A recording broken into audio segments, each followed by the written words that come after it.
Hello everyone, welcome back to Abstract Medicine.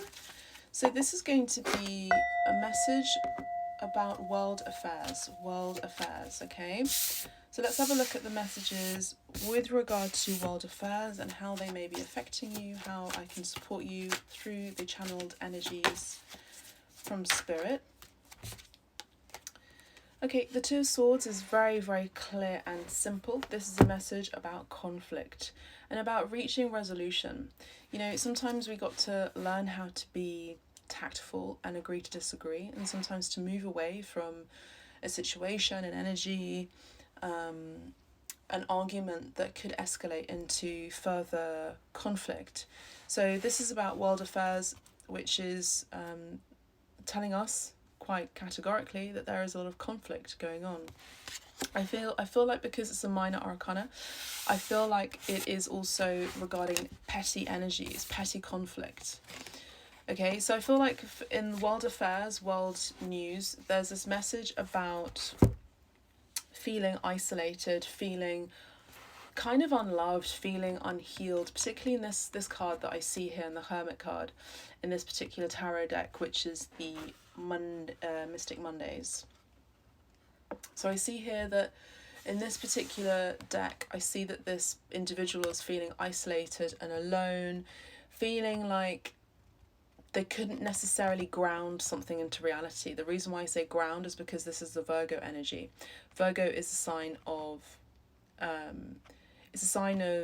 intelligence. It's ruled by Mercury. It's a sign of clear communication. It's a sign of control. It's also the sign of organization and analysis.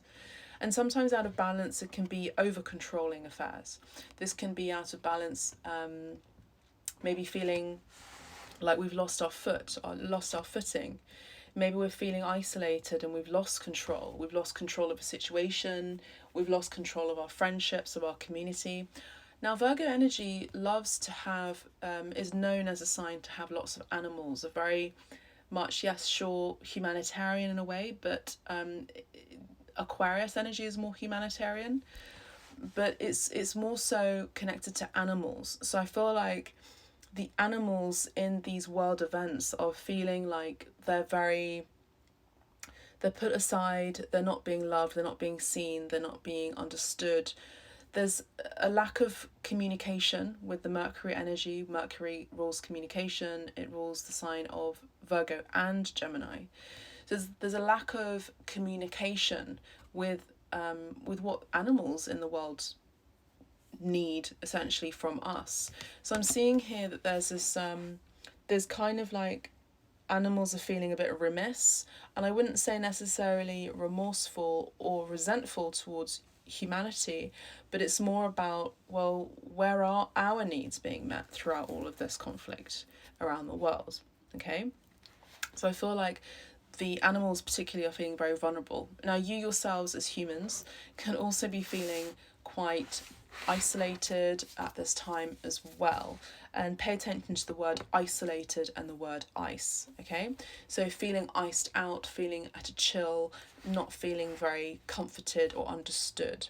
Okay, this could also involve the animal instinct coming through within human beings, that is causing a lot of angst and conflict overall with the Two of Swords, which really does talk about needing to make an important decision or come to some sort of agreement. But there's definitely about opposing sides here. Okay, so I feel like there's solitude here. There's a feeling of introspection that is needed. There's also a feeling of spirituality that is lacking here, because the Virgo energy and the Hermit is someone who's a spiritual teacher or a healer, someone who's understanding what it is to be a spiritual person in a physical vessel. So this essentially is talking to me about being self-aware and awake.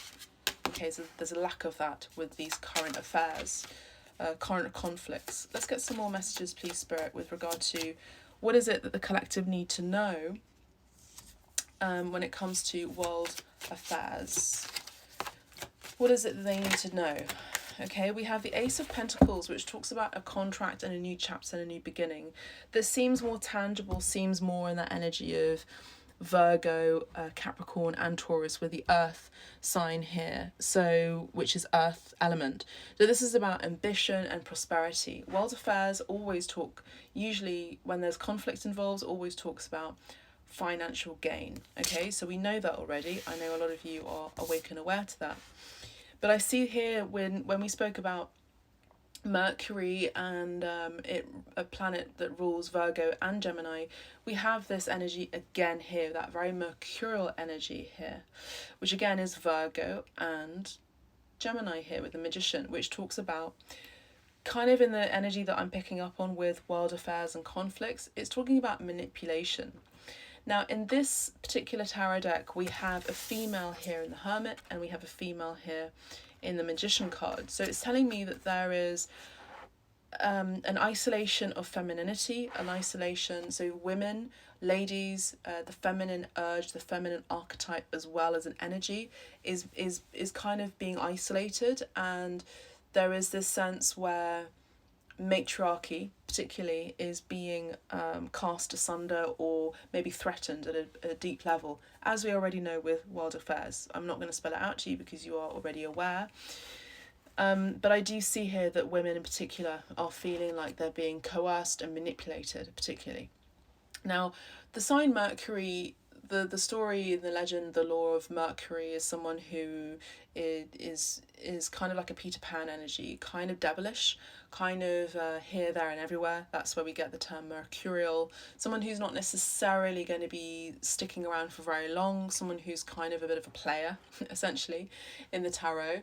But it's also this energy of someone who can say the right thing in order to lure you in. So again, it's very kind of devilish energy. So I feel like there's something to do within the world affairs and world conflicts to do with contracts that are being reinstated or rewritten, or legislations that are kind of recomposed in a language where it's mainly benefiting the opposer, let's say. I'm hearing this is kind of like what I'm seeing is like, you know, a lawyer can defend and will defend their client no matter of their own personal morale and ethics. It's kind of like one of those. It's one of those things where there's a universal law, a universal truth that a particular person, let's say enemy even, is quite clearly universally being understood as someone who is, I'm hearing in Italian, cattivo, so someone who is bad, genuinely bad, evil even. And this lawyer is writing and rewriting all of these contracts and legislations and things and rules and laws in order to defend this evil enemy, this evil person, this evil, I'm hearing, constitution even, or person or group of people, even country. So I feel like there's something to do with the written law, and also the spoken word. So, you know, we know, particularly when we understand and we learn about John Dee, who was the magician and personal, let's say, apprentice in terms of witchcraft to Elizabeth I, we understand how words are about spelling and have very potent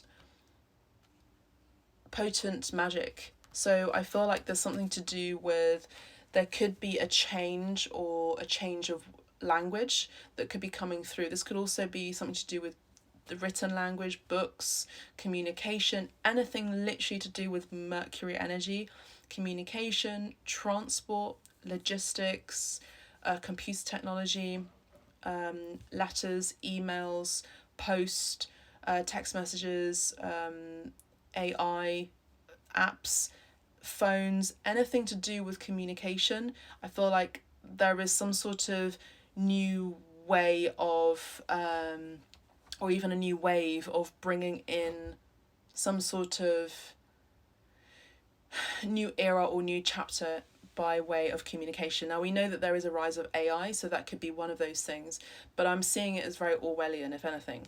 Now we have the Three of Wands, which does talk about a need to move on, a need to move forward and look at new horizons, and rather than waiting for something good to arrive, I feel like I'm going to bring this into part two. Okay.